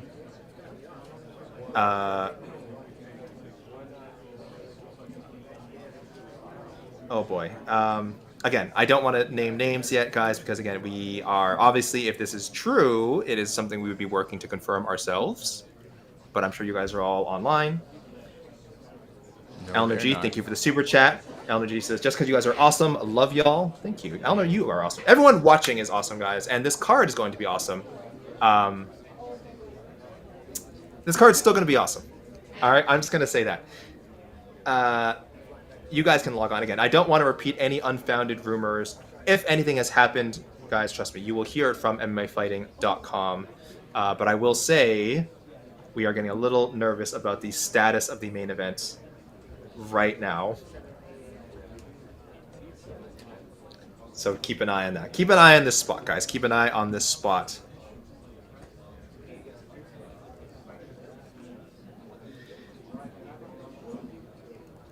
Should I was just about to launch into a breakdown of the main, but that may be pointless now. So much drama, so much drama. This is serious. Our first main event. Now, like we said, we sort of talked about earlier, Casey, like we don't have backups for the title fights, but technically we have a backup for the main event in the co-main event where you can have Merab and Umar headline. And I think it's fair to say they're probably a notch below the popularity of Makhachev. Like Makhachev, I think, has done a good job building stuff up. Oh, my goodness. Well, we got weigh-ins. Looks like Azamat. I think Azamat's going to come up. Because this is the update people want right now is not what's going on in the main event, but is Azamat Bekoev going to fight? This is what people have been asking.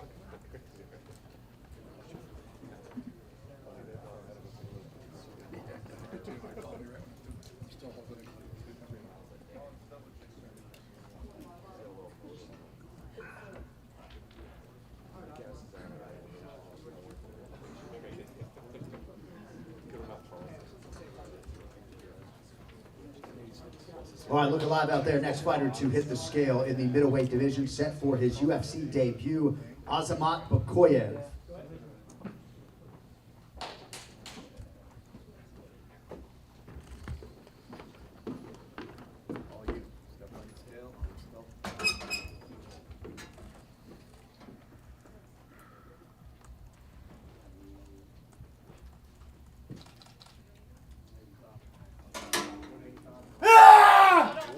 Oh my God.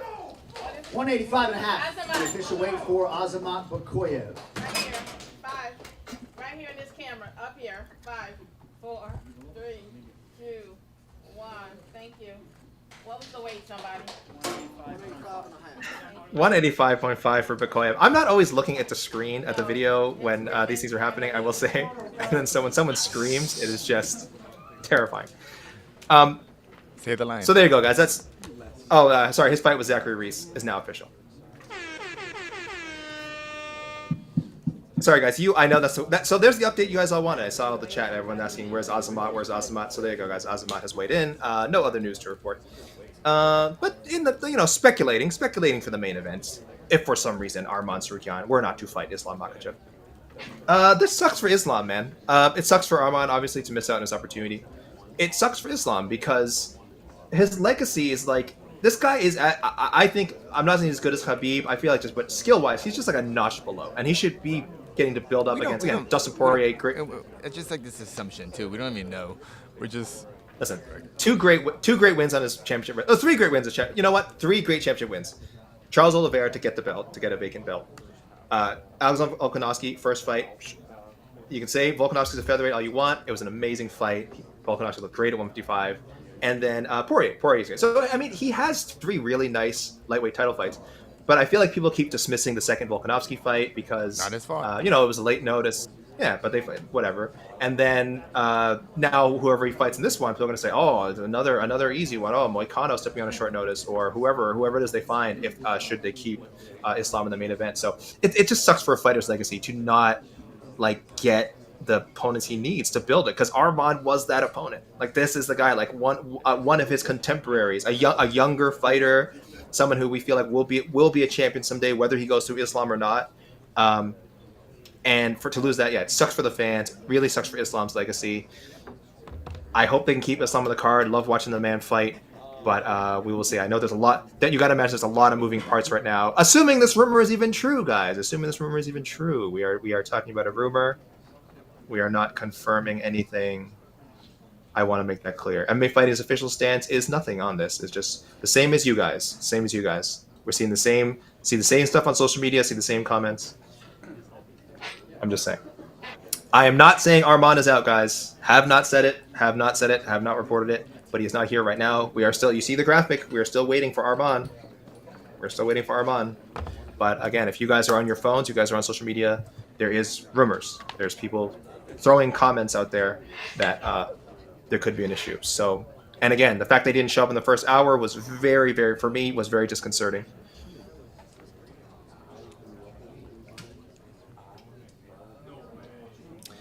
Someone said 30 minutes left. We got a little more than 30 minutes, but again, if you were Arman and you were going to weigh in, it should have been in the first half hour with the other champions, the other championship contenders, Makhachev, Dvalishvili, both waiting for their title fights. Umar weighed in, came in. This was all in the first 15, 20 minutes.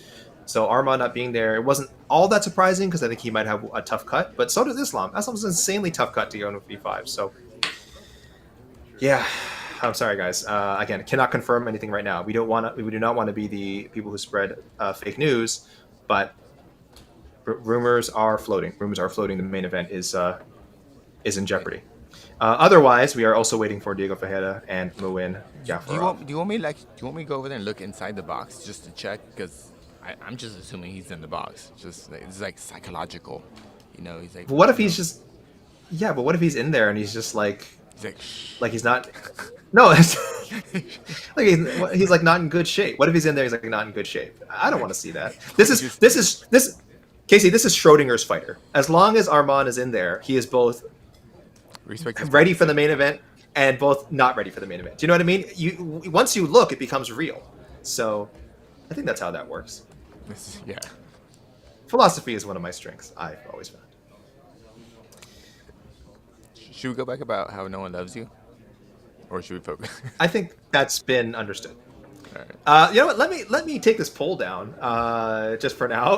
Who wins the UFC 311 main event? It was 70-30 in Islam's favor anyway. Let me put a poll for the co-main event. Let me just wave some things in front of people's faces to distract them from what could be some distressing news. And guys, I know I'm so sorry I have to be so coy about this because again, I know some of you guys on social media, you're seeing what we're seeing. But as far as we know, no official word yet on the status of Arman Tsarukyan. That is all I will say, okay? We do not know. If he is waiting to weigh in, if he is potentially facing some issue that may prevent him from fighting. But there are rumors out there. But it is social media, guys. Be careful. Wait to see which sites can confirm, okay? Wait for MMA Fighting, I would say. Sergio Santos, AK, was this a secret move he was promising? Ouch! Oh, Too soon. The secret move. Too soon. Guys, jeez Louise. The secret move. We're joking about this already? Holy crap. We don't know. We don't even know what's up with the guy. So guys, new poll for the co-main, which again, as far as we know. You know what though? But he says when he does the secret move, we'll know it. And I don't think we know it yet. I don't think we know it yet. They did, and props to the UFC because I feel like they did such a good job promoting this card and promoting this fight. It does help that they had more than the usual, they had a little break, so it's not the usual rapid fire of just card. They just had the one appetizer before this with Vegas 101, which was used again to promote 311. So it was perfect, and I thought they did a great job getting Makhachev out there, getting Arman out there, getting Merab out there. Umar is probably the guy we heard from the least. We just still don't hear a lot from Umar, but I think he got interviews on ESPN and things like that. So they did a really good job putting this card together. So I do feel sorry for anyone. Again, I feel sorry for the fighters. I feel sorry for anyone, the fans, of course, who if this card is affected, the main event's affected. It sucks. It sucks. I thought they did a really good job with everything involved in this card. So some people asking about Gafarov. We don't know, guys. We haven't seen him either, but hopefully everything's fine. Whoa, why are they? Whoa, what's going on with the box? Whoa, hey. Casey, stop them. They're hassling the box.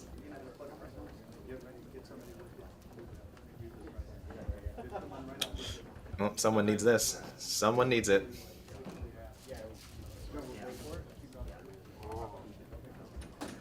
Will it be Diego Fajeda? Will it be Moin Gafrov? Will it be Arman Tsarukyan? No, I'm gonna go full screen on this. You people deserve full screen.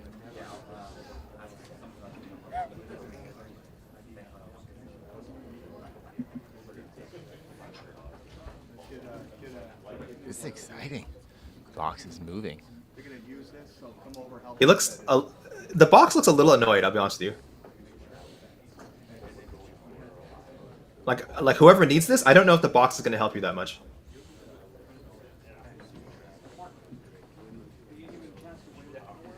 No, we're going to do it normal. Box cam. Box cam. Always the same rule. They try once with the chonies on. If it doesn't make it, then we'll use that.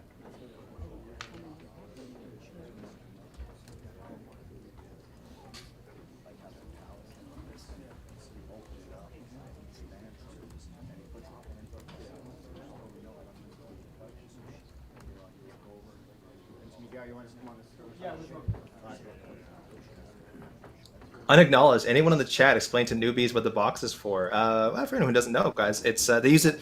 The fighters typically have to strip down if they're close to making weight, trying to get as light as possible, so they have to be naked, and the box is just to cover them up.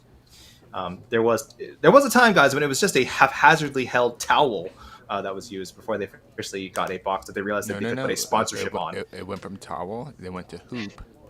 Remember the hoop of shame? Do not forget the hoop of shame. Respect the hoop of shame. Yeah, the hoop. Remember the. Yeah, hoop the hoop of was shame? rough. The hoop was incredible. Nobody likes the box. All right, next fighter to the scale, competing in a lightweight prelim, Diego Fajeda. Okay, the birthday boy. Tomorrow, excuse me, this birthday, but yes, the birthday boy. Up on the scale.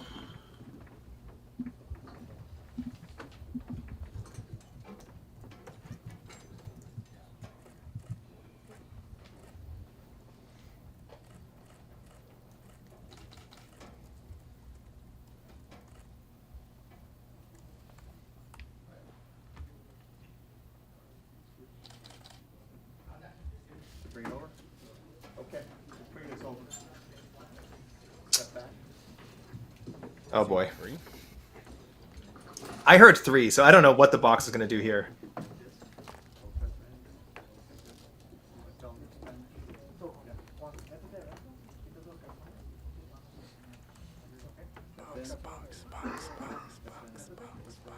No, the box looks annoyed, man. The box looks like, let's just get inside of me.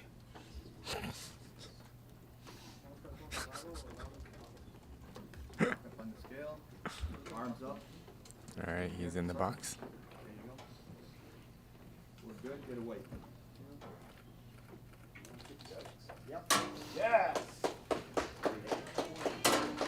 156 on the nose. 156, the official weight for Okay. Diego Fajeda.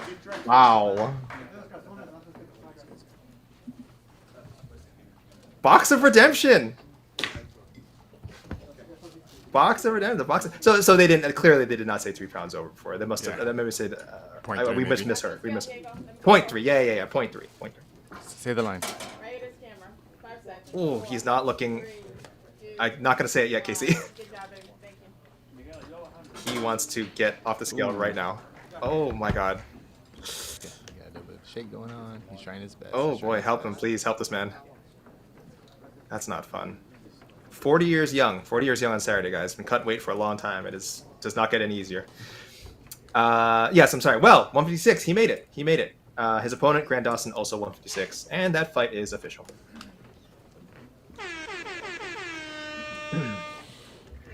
Yes, Mu and Gaffarov we are still waiting for, and we are still waiting for Arman Tsarukyan. I see people asking, why are there rumors? Because there's rumors because there's rumors. There's rumors because there's rumors, guys. It's all over social media right now. A lot of speculation on what is going on with Arman. Again, not official. We are not saying it here.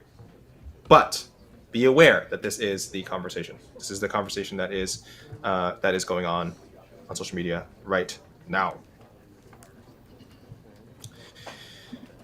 We got a lot of time, though. So if Arman is still in, he has time to win. But I would say right now, guys, just kind of keep your eye on Muin Gafarov. I'll just do a quick check here as for Gafarov's weigh-in history. Don't recall him having any issues. Definitely not in the UFC, but this is only his 4th UFC fight. Prior to that, was he not with like one championship where people will never miss weight or something? Yes, he was with one championship where, you know, they fixed weight cutting, so missing weight is not possible, right? Right, Casey? Right. Don't ask any questions.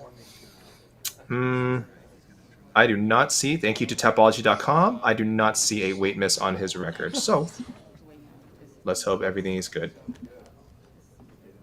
Again, it is the first fight of the year.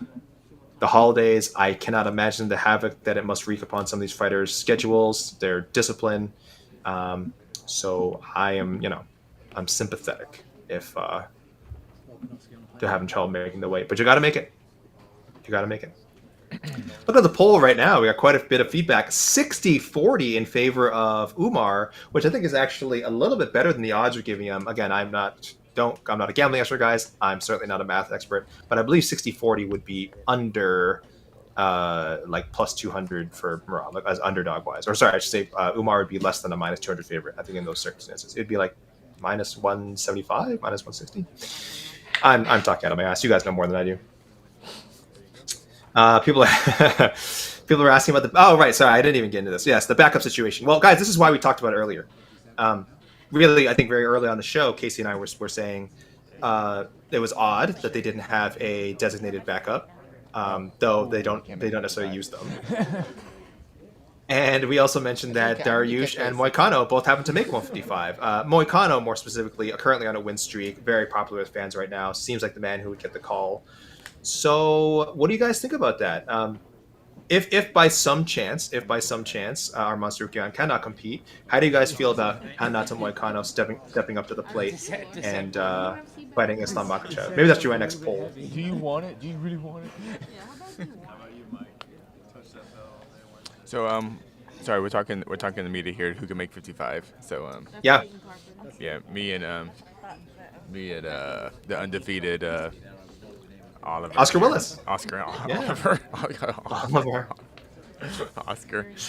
Yeah, we're a bit over right now the lightweight limit. Yeah. So. Dustin the Diamond Pori has tweeted, "Hit me up at UFC." So I don't know. If, and someone asked Dustin, "What do you weigh How much do you weigh right now?" This is on social media, and Dustin Poirier said 178. I promise you, Islam weighs more than me today.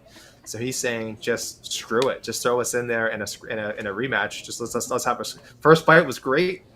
Fight again. I would say obviously not for the title. I can't imagine Dustin can make 155 right now. I think this would be a weird choice. Again, the first fight was awesome, but it felt like the end of that story. I just don't know if we ever need to see Dustin and Islam fight again. But Poirier was great that night.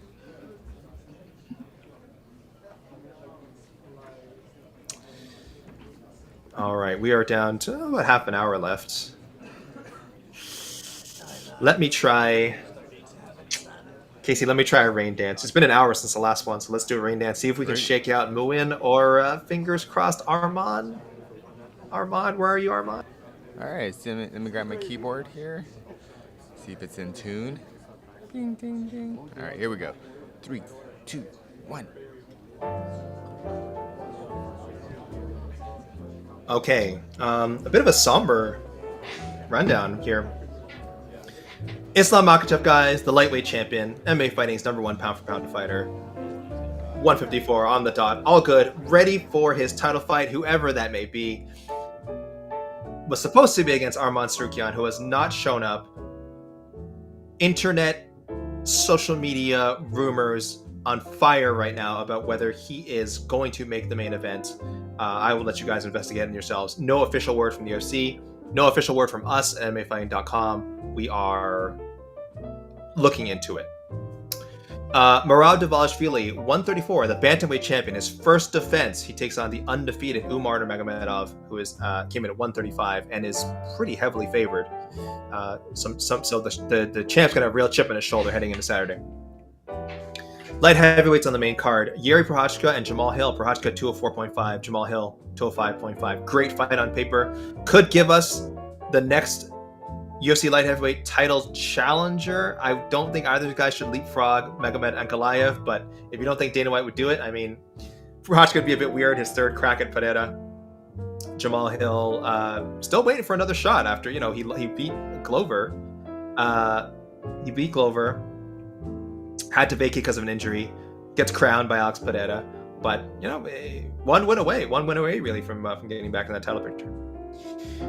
Lightweights Beneil, Dariush, and Renato Moicano are set to fight one another. Both made championship weight at 155. How convenient. And middleweights Kevin Holland and Reinier de Ridder opening up the card. Holland at 183.5. De Ridder at 184.5. Payton Talbott, 135.5 for his preliminary bout with Raoni Barcelos, 135.5. Johnson Almeida, 235. Serghei Spivac, 233. Our lone heavyweight bout of the evening. Both guys, pretty small heavyweights. Bogdan Guskov was supposed to fight Johnny Walker. He came in at 205.5. He instead fights Billy Elekana, coming in on a week's notice at 200 pounds. Just let me get that right. Billy Elekana is coming in on, yes, a week's notice. Grant Dawson, 156 for his fight with Diego Ferreira. We just saw Ferreira need to use the box, but he made it. 156. He was just ounces over before having to strip down. But yes, both gentlemen, 156. Zach Reese, 185.5 for his fight with Azamat Bekoyev, replacing Cedric Dumas. 185.5 for Bekoyev. Coming out on like 5 days' notice, just a madman. Former LFA champion. Women's bantamweight action, Carol Hossa, 135.5, Eileen Perez, 135. Both fighters in the top 15. Rinya Nakamura, 135.5. He faces the other man we are waiting for, Muin Gafarov. Ricky Tercios, 136 for his fight with Bernardo Sopai, 135. And Tagir Ulanbekov, flyweight bout, 125.5. His opponent, Clayton Carpenter, also 125.5. Clayton the Guida Carpenter.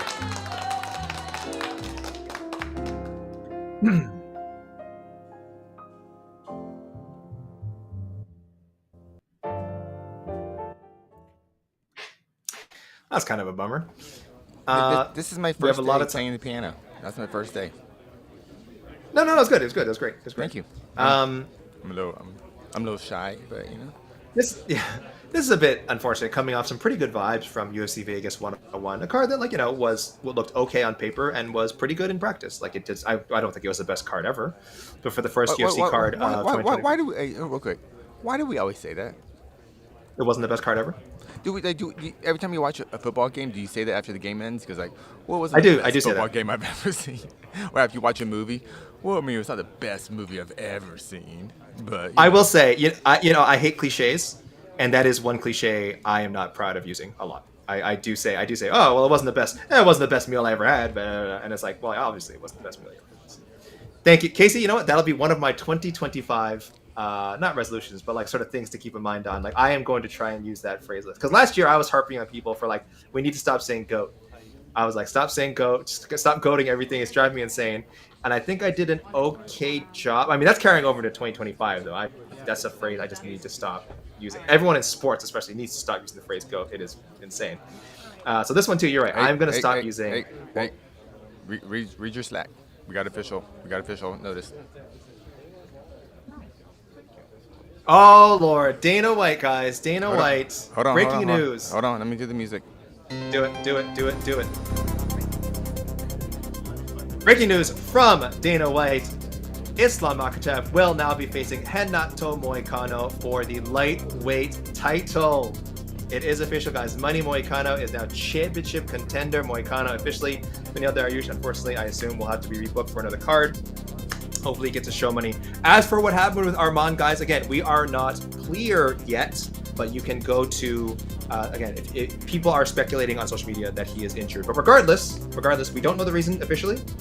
Arman is out. That is official. Arman Tsarukyan will not be fighting Islam Makhachev in Saturday's main event. It will be Renato Money Moicano. You might have seen this on Dana White's social media. He just announced it. There we go. Title challenger Arman Tsarukyan is out of his bout against the champion Islam Makhachev due to a back issue.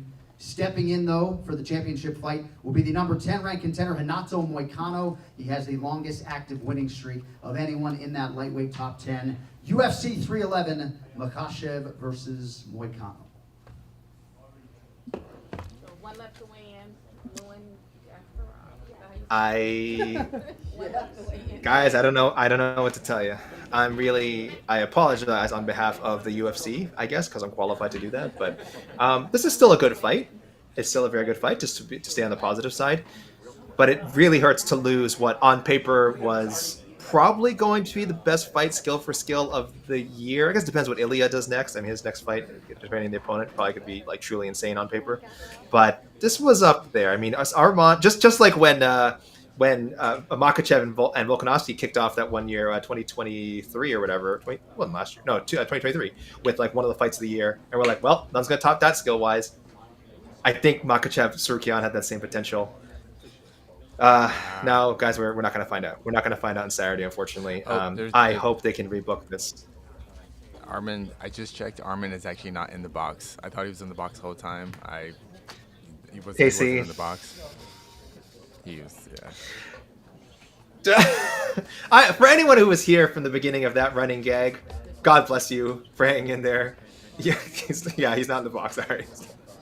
Oh, big red injured tag and Arman Tsarukyan.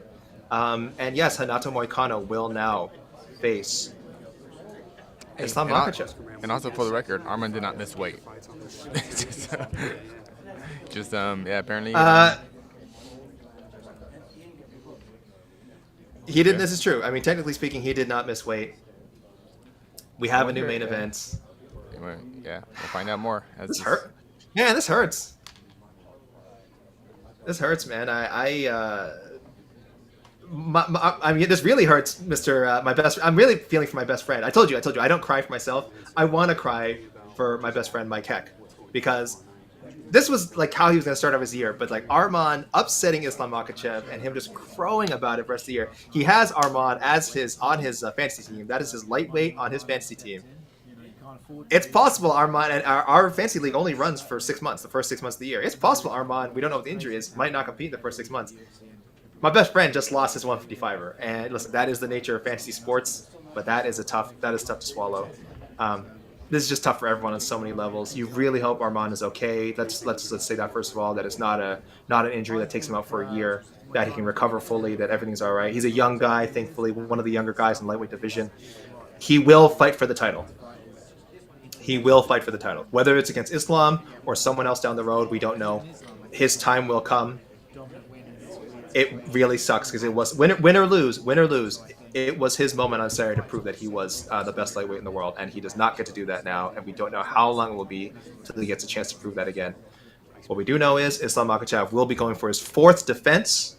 Volkanovski, Poirier, and now possibly Renato Moicano.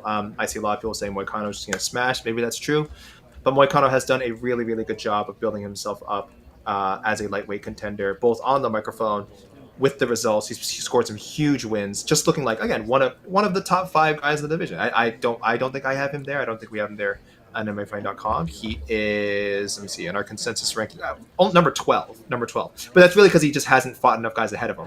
You know what? I just also realized when now this totally messes up this fight is now official. Because we said Dariush Moicano was official, and it clearly is not official. There's nothing official till they walk into the freaking cage Saturday night. You are correct. It is not official. And Dariush thought he had a fight, and now Dariush is, I don't know. I assume he takes the night off. Now he just has that weight cut, and just hopefully he gets paid his show and win. But, yeah. Oh, my gosh. I am... I'm speechless. I'm never speechless, as people know. On a weigh-in show, especially, where I just don't shut up for like 2 hours. But we often wish you were, but here we are. I get that a lot. People say, I wish you were literally without speech and would never speak again, but I refuse. Arman is out, guys. Arman is out. Casey, you might need to do a banner thing across the bottom again that we're not waiting for Arman anymore. Arman is out. Like, this is it.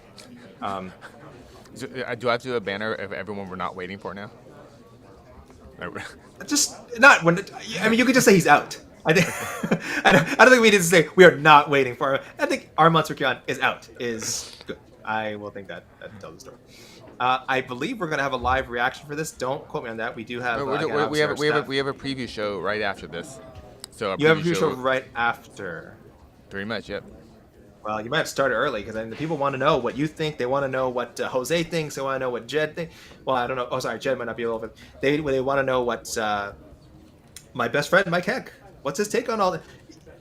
I actually wish we go. Can we go to live to Mike right now? Is that possible? Because he is probably heartbroken and he needs the community. Like I just feel so terrible for him right now. He's Arman fan number one. The man who he said would end 2025 as the lightweight champion. Started as the well, essentially started, but start February as the lightweight champion and end the year as the lightweight champion, and that is just not going to happen. That is not going to happen. So, a lot of disappointment. Again, yes, everyone, Arman is seriously out. We don't know what the reason is yet. We are hearing injury. We are seeing some people say it's specific as back injury, but that is not official. He is out though. Dana White has announced it, guys. This is not us reporting it. This is not a rumor. Dana White on his social media, if you go right now, it is official. Instagram, Twitter, whatever, wherever you follow the boss. Blue Sky. It is now Blue Sky. Red Book. What's the new one? Red Book? Red Book. Red Coat. Red Book. Red Book, yeah. Red Book, yeah. Red Book? Red Book. Yes, Red Book. I hope Dana White's on there because that's a huge app now, apparently. No more Arman Tsarukyan. It will be Islam Makhachev versus Renato Moicano. Moicano made championship weight for a fight with Beneil Dariush, which we were said earlier felt like a sneaky backup fight. Like there was no official backup, but it felt like they put this fight on there just in case. And sure enough, Renato Moicano, listen, he's done all the right moves, man. He's done all the right moves. Forget the Paddy Pimblett fight. People are talking forever about getting a Paddy Pimblett fight. He doesn't need that anymore. He's about to fight the number one, not just number one lightweight. Renato Moicano on less than 48 hours notice is about to fight who we think is the number one martial arts fighter in the world. Casey, is he your number one? Who? Islam.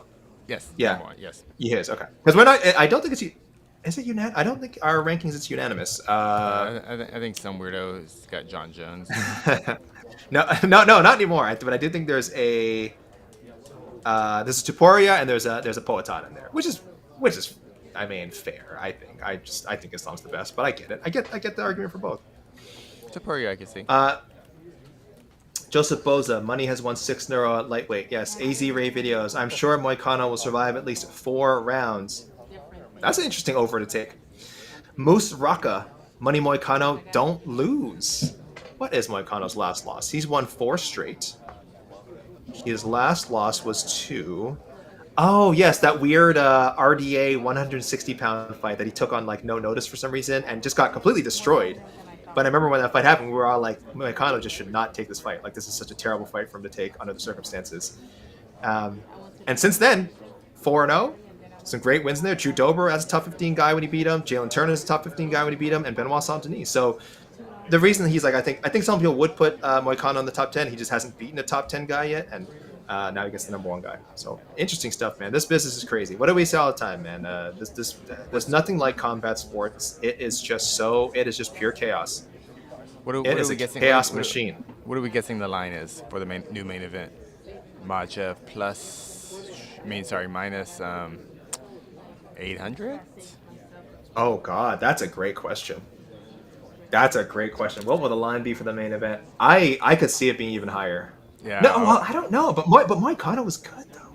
Moicano's good, but he trained for a 3-rounder. He trained for a grappler, but a very different grappler. Very different. Yeah. So Makhachev was minus 400 for Arman. I would think, yeah. I'm a little curious now. I'll go minus 800. That sounds right. That's actually not bad. I could see some places going up to as high as minus 1,000. But then I think it'll move back. Because I think if it goes as high as minus 1,000, people will just be like, screw it. I'm putting whatever Moicano is plus whatever. Yeah. Okay. Well, this sucks. But we move on. We persevere. We move on. We have a new main card fight. Casey, which fight do you think got bumped to the main card? Ooh. So right now it's the prelim main event is Barcelos Talbott, right? Correct. So I assume they're going to bring up. They love heavyweight, so I assume it's going to be Almeida Spivac, which deserves to be in the main card, I think. Ding, ding, ding. Correct, sir. okay. It is now. No, you are correct. It is Jailton. It is now. So Holland, De Ridder remains the opener, and then after that, it'll be Jailton, Almeida, and Serghei. Now, and for the UFC's purposes, usually they never bring up the prelim main event because they've already done so many kind of packages, like video packages and stuff are ready for that. So, and those have more of elaborate type of graphic packages. So those are pretty much, they're set for that prelim main event. So, yeah, Almeida Spivac. We're either going with that one or Dawson Ferreira. But, yeah. Plus, that spot is meant to benefit, again, the person who, especially someone like Payton Talbott, who could get a lot of exposure. I know this is not ESPN, the prelims, but like ESPN, I'm saying ESPN News, FX, Disney Plus, ESPN Plus, you probably will have a pretty wide our final audience. fighter to weigh in this morning. Oh, boy. In the prelim in the bantamweight division, Muin Gafarov. 136. The man, this card was, they built this card around. Stop it. When I tell you, you hear it. You better make weight.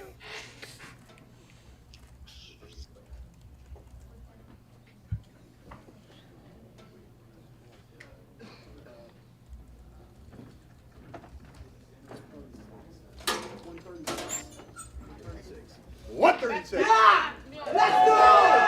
136, the official weight for Muin Gafarov. There we go. Now it's a wrap. That fight with Nakamura is now official. Boy, he certainly made the most of that moment, didn't he? That was I told you, man. They both. He has Oh more my fans here God. than Islam. Like this guy's the main event. Muin Mania. Are you ready for Muin Mania? He is the morning weigh-ins main event.